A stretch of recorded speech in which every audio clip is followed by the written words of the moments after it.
Alright everyone, today I'm going to start this video right here in Design Space. I apologize that I'm not doing an opening for this video, but the actual end product that I am using to film this video has already been given to the individual that I made it for. So there are pictures, of course, obviously that have been posted of the end product, but in this video we are going to be making the tags that you can use at Halloween for any type of project. Really, you can use them for goodies for your children's classmates. You can use them for little gifts. You can use them for anything, but essentially in this video I'm going to teach you how to use the cut feature to go ahead and create kind of a little cutout in the tag and kind of create our own custom tag. So first what we're going to do is we're going to go ahead and go up to Insert Images, and in this video I'm going to do something a little bit different. I have found out that we can actually type in at the top here in the search a number that is associated with an image in Cricut Design Space, and it will actually pull that image up for us. So now in the future, whenever I'm using Design Space to show you how to create something, I'm going to actually give you the number to put up here in the search field so you can get the exact same image that I'm using. So for our tag, you want to always type in the number symbol first. So we'll just hit the number symbol, and then we'll put in M3D46E. And if you missed that, I am going to put it down at the bottom so you can find that. And then once we hit search, it's going to bring up the exact image that I use and the exact image that we need, and that is this tag. So we'll click on that, and then we're going to type in the next number, which is again a number sign, M2E38A,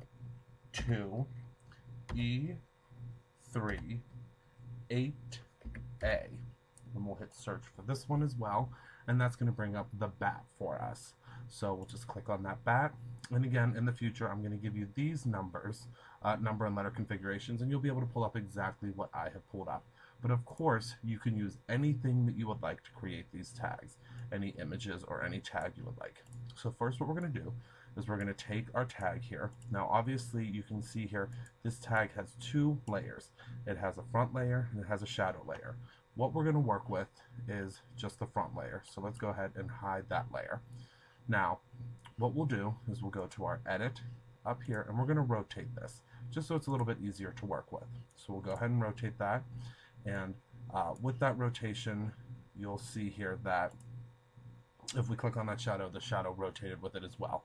So we'll go ahead and get rid of that shadow, and mine for my little applesauce pouches that I'm making these for, they need to be 4 inches high.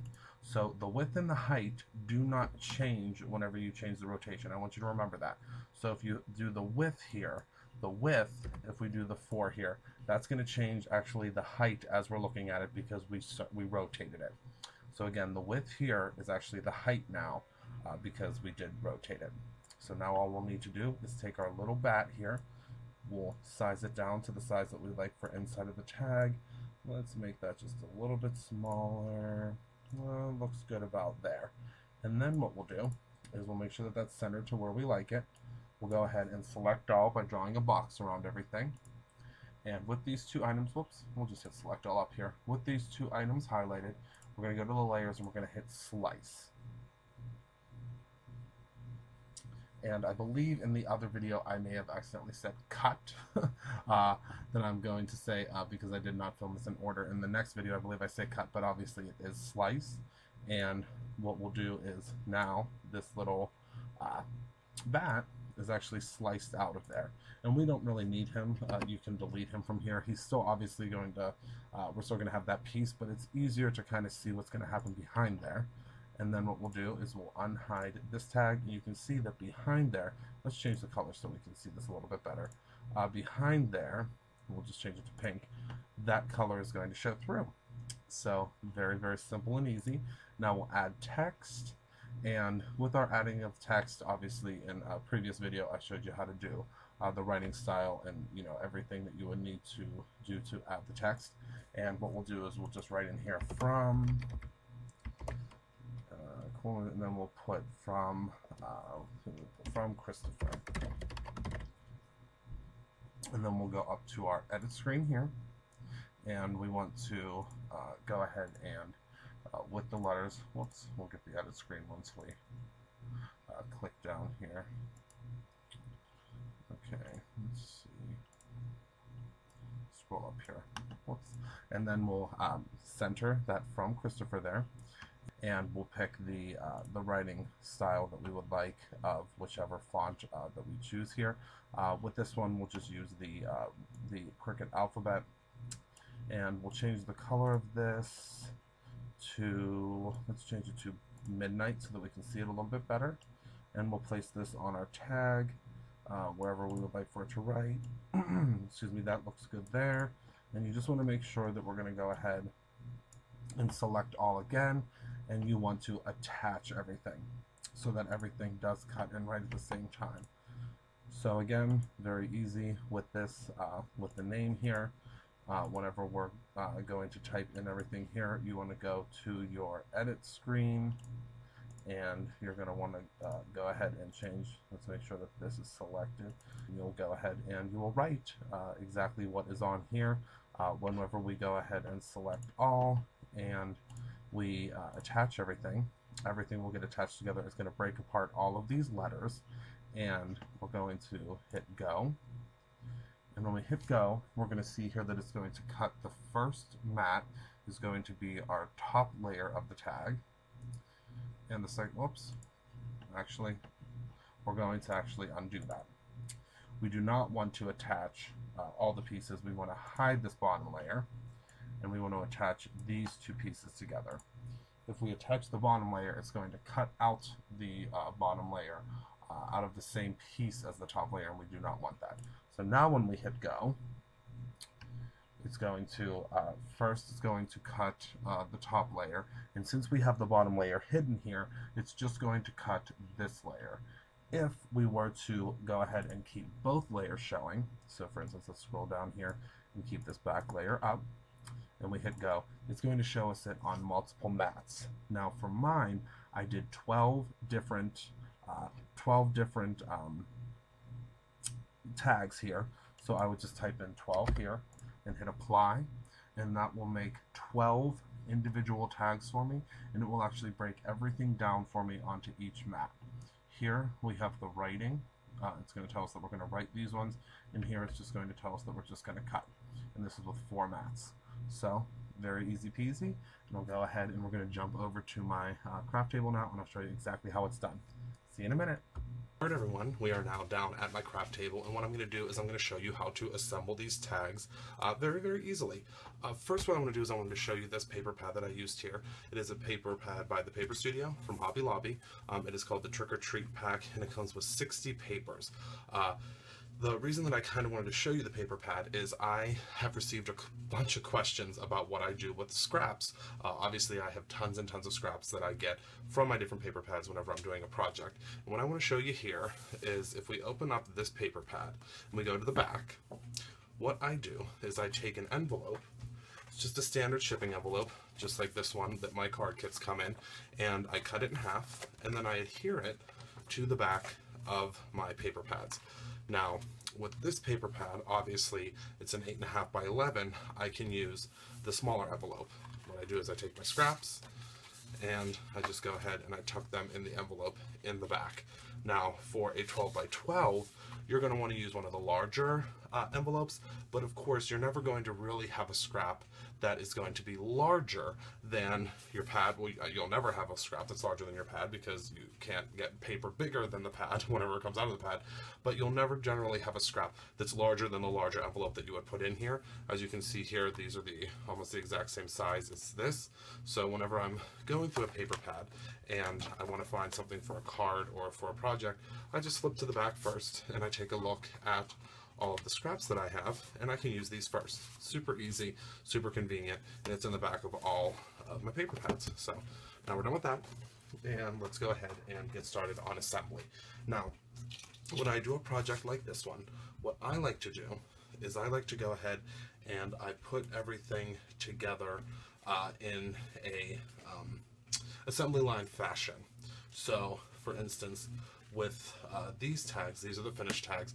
I do have this one turned over because obviously the last name of the little one is on it, but this is where I put all my finished ones in a basket just like this. So we'll set this basket up to the side, and then what I like to do is I like to put together a basket of everything that I think that I might need for this project. And the reason that I do that is because everything is now in this one central area of what I need to use. Whereas generally when we craft, we have things all over our craft area, and then we can't find things to put them back. We can't find items to kind of switch out. So I like to keep everything in this basket or on my mat and then put it back in the basket when I'm done. So first what we're going to pull out is our already pre-cut, and I showed in the video before this how to cut out all of these tags. Now again, on these ones, because I'm going to be handling them, I did obviously go over top of the little one's name. So let's pull out all of those ones that are covered up, and that is going to be our top layer. Now for our next layer, we cut out all of these different fun colors and shapes and patterns from the paper pad that I just showed you. So we have tons of different types here that we use, and this is going to be the second layer. Now with these tags that I cut out, and I showed you obviously the tag in the previous video or just a second ago, this paper does not have a backing on it. So what I had to do to solve that is I cut out an equal amount of black back pages, as you can see here. So the way this assembly is going to go is it's going to be back page, then secondary page, which is this one here, secondary level, and then this one is going to go into the onto the front. And I'm going to show you kind of easily how we're going to put this together. So let's go ahead and put all of our pieces over here to the side, and I'll show you as I'm grabbing them. Okay, so what I like to do is I'll start from the last layer. Now with the, whoops, these kind of get a little bit intertwined here. Okay, now what I'll do is I'll start with our black layer. So let's bring our black layer here, and the back of this is a little bit too plain for me, obviously. So what I'm going to do is I'm going to take some washi tape that I already got kind of ready here because it's in my basket here, and I'm just going to go ahead and just kind of a diagonal like that. Just very simple, very easy, but we want to put something on there to kind of jazz it up a little bit. So this is very easy just to rip, and what I'll do is I'll just fold this over here and fold this over on this one as well, because we're not going to see this, so we're not worried about it. So fold that over and that over, and then we have just a neat little something on the back. So now what we'll do, and kind of just want to cut a little bit right here because it is on the curve. It's so easy, see, very, very easy. So now let's go ahead and flip this over onto our wrong side out, and let's find a piece of paper that we want to use. Let's do this stripe paper. So we'll take this stripe tag, we'll take our glue runner. I'm just going to use the smaller glue runner because I'm doing a smaller project and it's just easier for me to maneuver it with this project. So we'll just go and take this, plop that right on top. Now the thing that you do want to remember is with these tags, luckily, with these tags that are right in the in Design Space, they do have a right side and a wrong side when you're matching them up. So you'll want to look at this circle right here, kind of the hole that's in the tag, and that will tell you how it lines up. It's not a perfect circle in here, so that's how you tell how that lines up.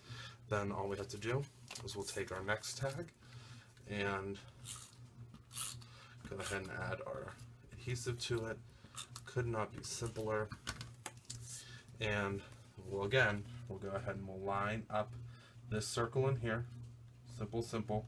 Line this up on the sides here, make sure that everything's kind of lined up straight, and we're all done. Now this one did not line up completely straight, so luckily with the glue runners you have a tiny bit of time to go ahead and lift this up. So let's go ahead and lift this up, and let's center it a little bit better here. That looks centered to me. Okay, so now we have our first tag completed, and all we'll do, so you can see on the back, we have this cute little washi on the back, and then we have this, and then what we'll do is we'll just take our baker's twine. I go ahead and I measure it out to 1 foot, and then I cut it. I have some that's already pre-cut here, and what I'll do is I'll take it, fold it in half, very simple, put this through the back here, and then put it through the front, loop it through, whoops, loop it through, and there we go, all done. It's very, very simple, very easy. I'm going to do another one for you real quick so you can see kind of a variation. Let's see here. Okay, so this one's finished. We'll put it in our finished bin, and we're all done and good to go. So let's go ahead and let's grab another base here. Again, any base from the black bases are fine. And let's do, I really like this eyeball because I've been looking at it on there. So let's go ahead and we'll take some of this eyeball washi tape. And this is from the Martha Stewart line that I've been using a lot in the series. And let's put this one, just like the other one. Go ahead, lift this up. Let's go ahead and bring it back on the back. Could not be simpler. Done and done. Let's take our next layer. For this one, let's do the polka dots. And again, you want to make sure that this is lined up properly, and that's lined up perfectly. Take our glue runner, a couple little pieces there, and let's just line this up here.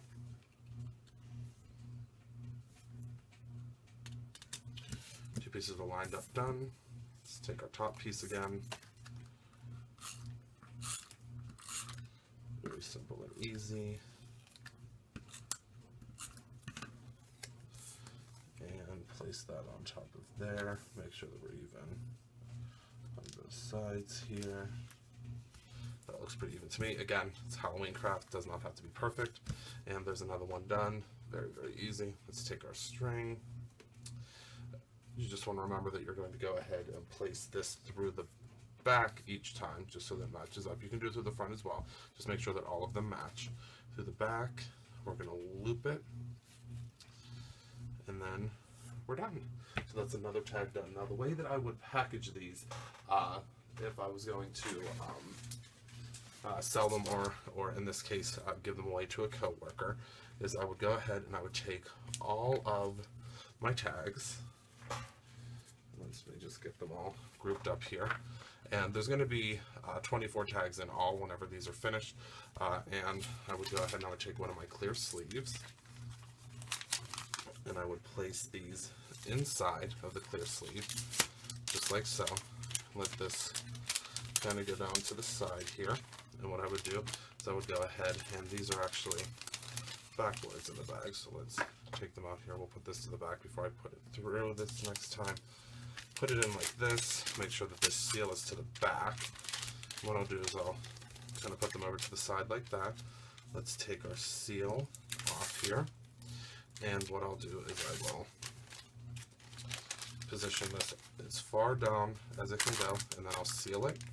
Let all of the air out of there. We'll seal it. Then I would go ahead with a bone folder or just your finger and flatten this down. Flatten this side over as well, and then take a piece of washi tape on the back here, and then those are secured and ready to go. What I would most likely also do is take a piece of ribbon or a piece of twine, a piece of ribbon like this would be fine, and wrap them up in a little bow or something just to finish them off. But again, you can do whatever you would like to package. It's completely up to you. I just like to package everything in these nice little plastic containers because it just looks more professional, as well as it's nicer for them to receive it, and they can put it back in the package until they're ready to use. So that is the tutorial for today, putting together these tags, as well as teaching you how to use the cut feature in Design Space. And I hope you enjoyed today. If you have any questions, of course, email or send me a Facebook message, and you have a great evening. Bye-bye.